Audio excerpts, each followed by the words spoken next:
বিয়ের বছর ঘুরতেই প্রেগনেন্ট শ্রীপর্ণা। মাতৃত্বের পরিকল্পনা নিয়ে কী জবাব দিলেন কড়িখেলা ধারাবাহিকের নায়িকা। গত বছর নভেম্বর মাসে 7 পাকে বাধা পড়েন শ্রীপর্ণা রায়। তারপর লম্বা সময় ছোট পর্দা থেকে গায়েব অভিনেত্রী। আদিত্য পূর্বাশার বিয়ের আসরে নায়িকাকে দেখে প্রেগনেন্সি নিয়ে শুরু ফিসফিসানি। সত্যিটা জানালেন শ্রীপর্ণা। 2023-এর নভেম্বরে ডাক্তার পাত্রের গলায় মালা দেন কড়িখেলা খ্যাত শ্রীপর্ণা রায়। স্বপ্নের পুরুষের সঙ্গেই 4 হাত এক হয়েছে নায়িকার। শুভদীপের সঙ্গে গুছিয়ে সংসার করছেন অভিনেত্রী। বহুদিন ধরে গায়েব ছোট পর্দা থেকে। গাঁটছড়ার রুক্মিণী হিসেবে দর্শক শেষ মেগা সিরিয়ালে দেখেছে শ্রীপর্ণাকে।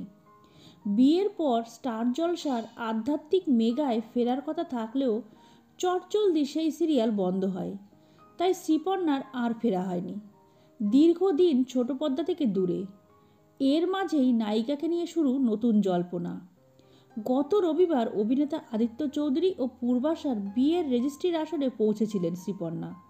নীল সালোয়ার কামিজে ভারী মিষ্টি দেখাচ্ছিল তাকে। শ্রীপর্ণা সেই ছবি দেখেই শুরু ফিসফিসানি। বেশ কিছু সংবাদ মাধ্যমে দাবি করা হয় অভিনেত্রী নাকি অন্তঃসত্ত্বা। এর সত্যতা জানতে একটি সংবাদ মাধ্যমের তরফে যোগাযোগ করা হয়েছিল অভিনেত্রীর সঙ্গে। প্রশ্ন শুনেই আকাশ থেকে পড়লেন শ্রীপর্ণা। বললেন, এইসব আবার কবে রটল?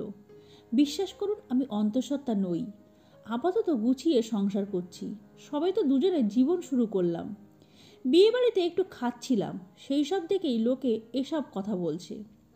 শ্রীপর্ণা জানিয়েছেন আপাতত কাজই তার মূল ফোকাস। আগামী 1-2 মাসের মধ্যেই হয়তো সুখবর দেবেন, তবে সেটা ছোট পর্দায় কামব্যাক সম্পর্কে।